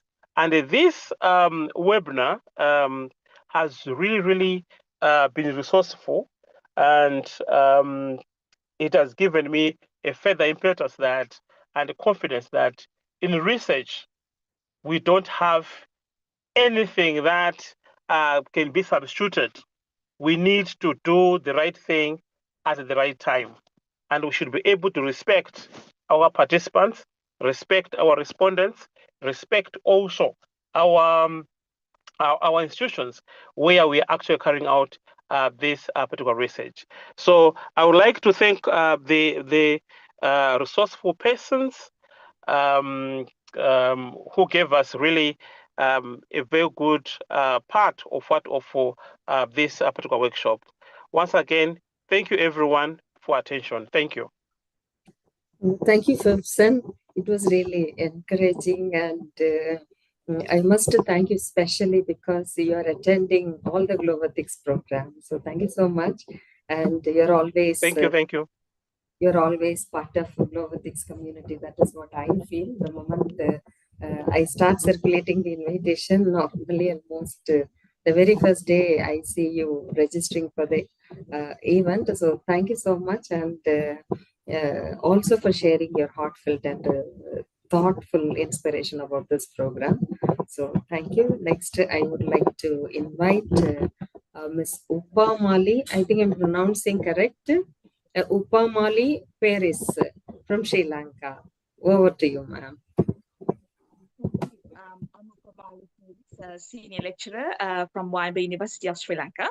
So actually, when I got registered for this program, I did not expect this program would be this useful for me. And actually, now I feel I have learned a lot over these last 5 days.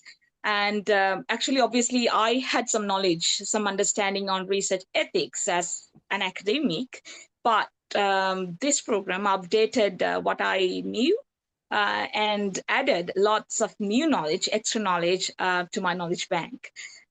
So we learned from planning to conduct to publish. So how the ethical considerations are applied from this planning to conduct to publish our research, and also how we need to maintain the integrity as academics. And I'm working as a ethics review committee member in our faculty.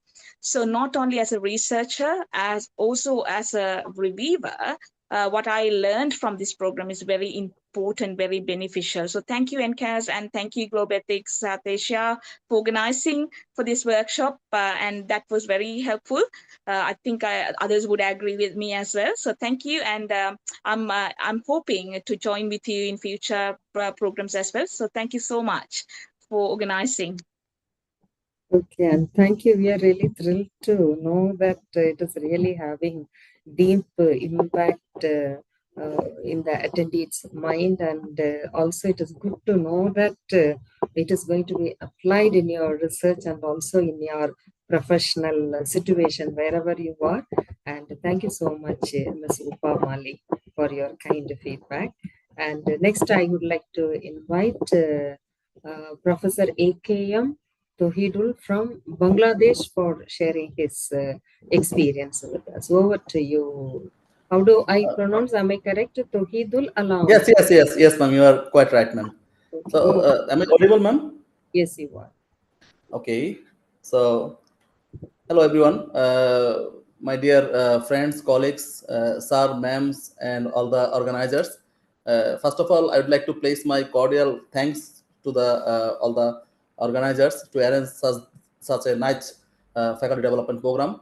So, namaste and best greetings from Bangladesh. I am a PhD research fellow at Chittagong University of Engineering and Technology in Civil Engineering Department. Right now, I have completed my research work and would like to prepare myself for my defense work. So I am also engaging to do some research and publications in some journal and conference also. So ethics, it was not a very new term for me, but to know it very diligently and in depth, this FDP helps me a lot. Hope that both your personal and professional life are going well. It was a truly informative and inspiring knowledge sharing event. I have really learned a lot from this grant faculty development program entitled Research Ethics in Higher Education, jointly organized by the National Center for Advanced Studies in Humanities and Social Sciences, Colombo, and Globotics South Asia Center, Bangalore. The acquired knowledge from this scholarly event would definitely shape my teaching and research career in the long run significantly. In a single word, it was an excellent knowledge and learning experiences. Heartfelt thanks to the organizers for arranging such a great FDP. Please, really, it feels really enlightened to be a part of this brainstorming endeavor. Please consider me as an enthusiastic participant if similar type of event will offer in future. Please keep me in your magical knowledge touch.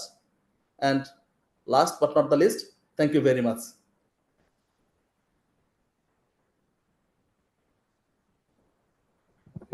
Thank you so much, Dr. Toduhil Alam Khan, and Thank you, thanks ma'am. for joining from Bangladesh. And we're really happy to I hear. have joined. Sorry to interrupt. I have joined the previous session also. Dr. Bimal Jalal sir was the organizer Okay. from St. Joseph College, That's about Tiruchirappalli. Yes, artificial yes. and ethics. So this is my second FDP from Globethics, I think. So please keep me in your magical knowledge touch, ma'am. Really grateful to you. Really grateful to you. Thank you very much. Thank you so much, and I'm really extremely grateful and thanking all of you that you have made fuller use of the FTP. And we don't simply do event management or just for the sake of conducting a No, no. program to report about it, but we are honest in our from our side. In Okay, every little yes. effort that we put, we are greatly dedicated, and we hear testimonies even from the college principal telling that our FTP changed them, and Yes. they learn to treat their own colleagues well by attending this program. So this type of testimonies we are receiving. So thank you, Dr. Anton. Thank you, Mr. Ferguson. Thank you, Ms. Upamali, and thank you, AKM Toduhil Alam Khan, for your sincere and dedicated testimony. We are really thrilled, and thank you for again accepting when I invited you to share the testimony with us. Thank you so much. You're most And welcome, ma'am. dear Thank you. participants, as we bring this meaningful 5-day journey to a close, I extend my heartfelt thanks to each and every one of you for being part of the International Faculty Development Program on Research Ethics in Higher Education, jointly hosted by Globethics South Asia Center and NCAS Sri Lanka. Over these 5 days, we have explored key ethical dimensions that define responsible research and academic excellence. This program would not have been possible without the incredible contributions of our speakers, Dr. Sailaja Rao, Dr. N. Ashokan, Dr. Dania, Dr. Parul Singh, and the co-curator, Dr. John Metusala. To Professor Prashanthi Narangoda, Director of NCAS Sri Lanka, our invaluable partner. Thank you for your leadership and commitment to this collaboration. And to all our participants from India, Sri Lanka, and across the other 24 countries, your active engagement, thoughtful questions, and global perspectives have made this program truly outstanding. You will receive the feedback link by email within the next 2 days. Kindly fill it out, and your feedback matters a lot. Certificates of participation will be issued via email within 10 working days, subject to attendance and submission of feedback. And you missed a session or want to revisit key moments, the full recording of the FDP will be shared with all registered participants shortly after the program concludes. And your voice matters. We invite you to send a written or a video testimonial about your experience with this FDP. These will be shared with the Globethics head office and may be featured in international reporting and impact stories. Please include why you joined the FDP, what you gained from the sessions, how you plan to apply your learning, the significance of ethics in your research and institutional setting, your thoughts on the role of Globethics and NCAS in promoting ethical education. And you can send the testimonial by email or in my WhatsApp. Let's continue to stay connected and champion ethical research practices in our countries and communities. Thank you once again for being part of this transformative journey Wishing you all the best in your ethical, academic, and professional paths ahead. Take care and see you in future in Globethics Initiative. Thank you, dear participants, and thank you all the ones who shared valuable feedback. And we are closing. Thank you, everyone.